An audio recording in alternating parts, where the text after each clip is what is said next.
of the most important places for Italian Risorgimento in the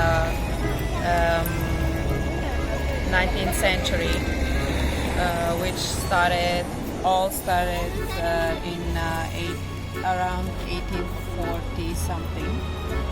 And if you see here, we have basically a lot of bits of ancient Rome and Rome itself.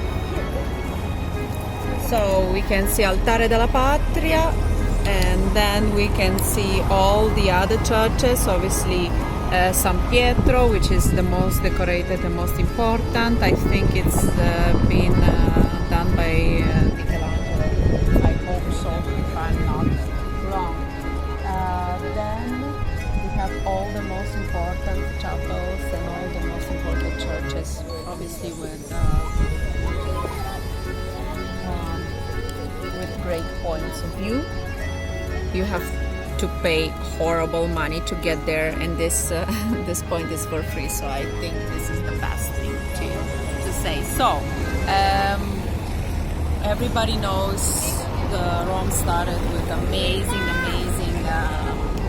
tale of two twins, Romolo and Remo, that been fed by, someone says, by a she-wolf. Other people said that it was like a big dog, but she raised them, and since they were like the father founders. Have another bird. Okay, so what to say? There's a lot of stories to say about Rome. Rome was the heart, for centuries, the heart of the ancient world. Everything, Giulio Cesare, every big VIP, everyone who started, who built the ancient world of the, I must say, the south of Europe was here. And then obviously we had the Second World War, the First World War and everything. So we were kind of blessed here in Italy that not that much of the sites were destroyed, but a lot of the sites, of historic sites, was destroyed by earthquakes or floods. So, you know, there is so many things that you could say, and on every step that you take, there is something of history, something that you should know. It's too many things that I can tell. But let's start with Altare della Patria. Altare della Patria is the altar of the nation. We say the Patria is our motherland. So yeah, it's been constructed in neoclassical style, and till now you can go on the top and see more or less the view.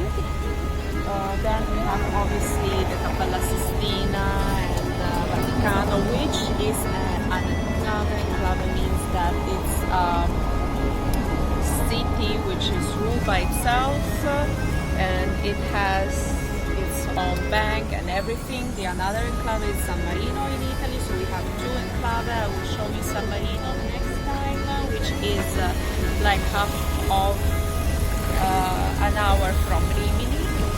And San Marino and San Leo, there were two monks that escaped from the persecution from the Roman side, but as for now, we are here in Rome, so it's great to tell you about the Rome.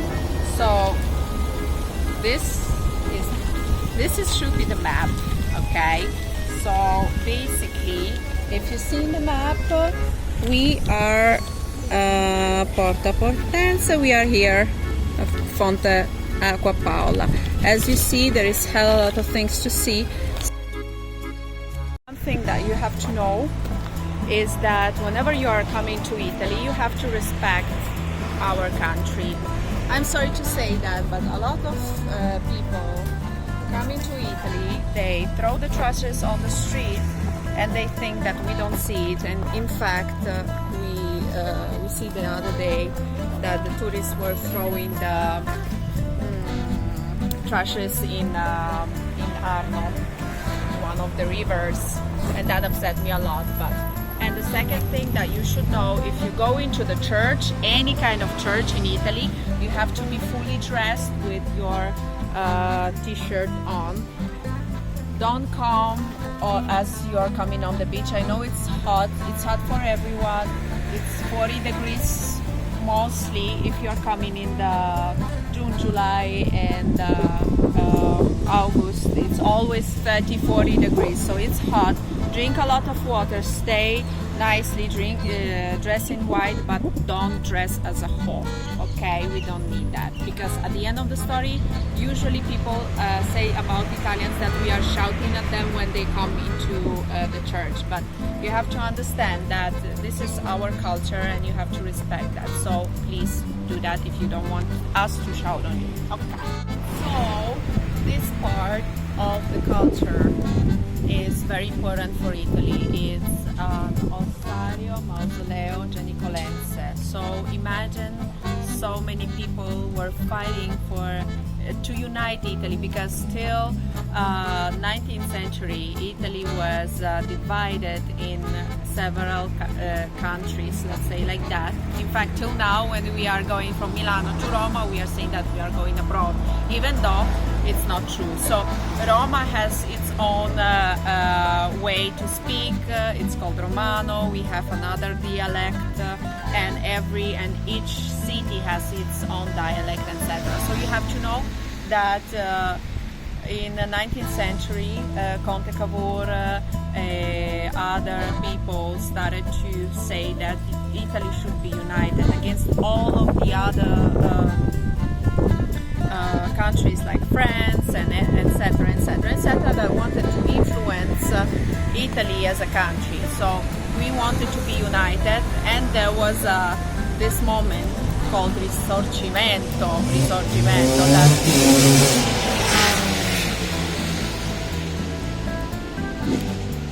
so we were united for that.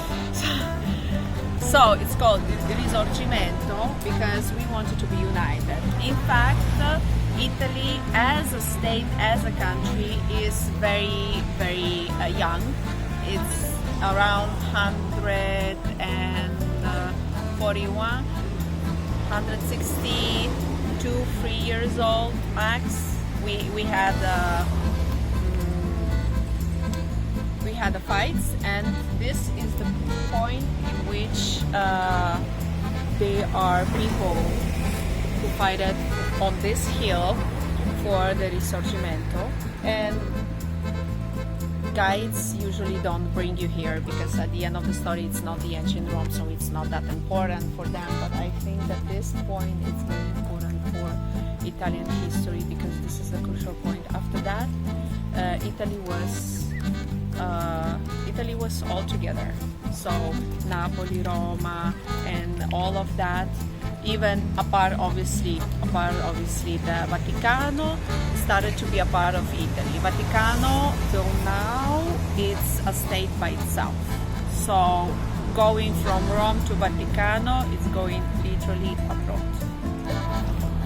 So if you are coming to Rome, you have to be ready to walk like you never walked before, because the distance here is huge and the buses are never on time, so you better be always ready to hop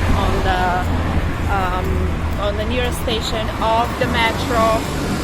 And sometimes the metro is flooded, like this time that we came here, so be ready to walk, girl, be ready to walk.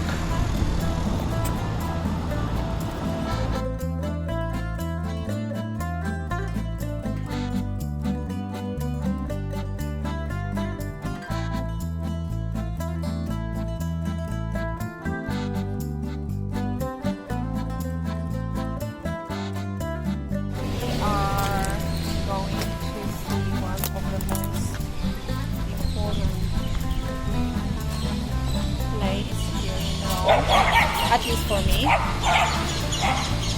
Okay. So we have here all our heroes, Italian heroes, which were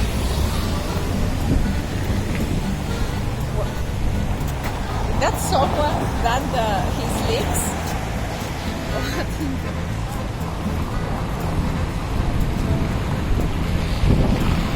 These are all people who contributed to Risorgimento, and this is Garibaldi, our map. So right now we have to go further and hopefully don't get killed by anyone.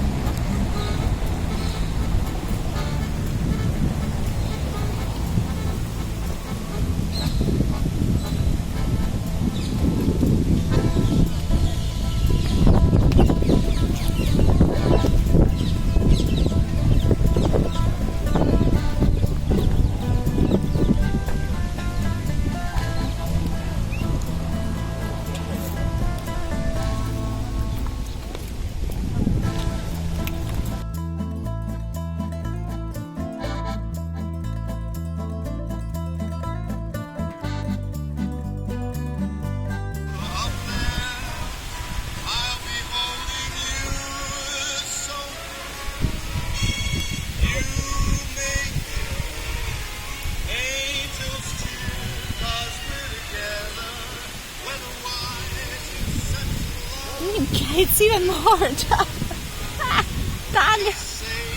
Like I am already all wet.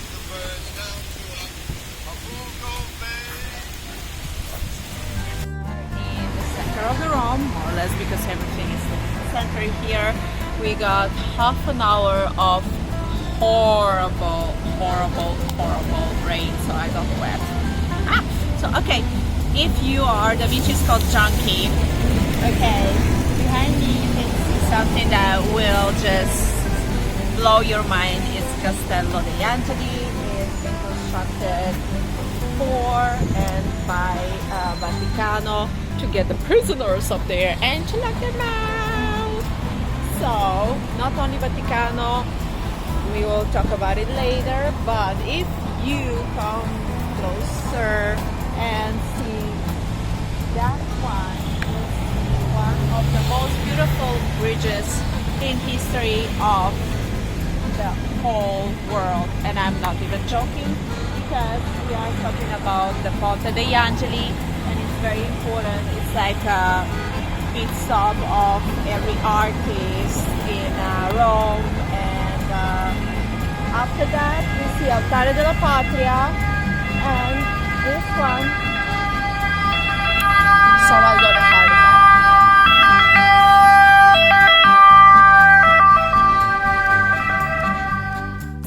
You follow this one. There is a sign of the Vaticano. If you will see every time the two, how to say? Chiavi. It's a key to please cross it anywhere with the Pope's kind of hat. That is the Vaticano sign. So, where? This one is, I think someone is living here, and it's connected also to the church. And in that we have all of the other churches, and next stop is Vaticano.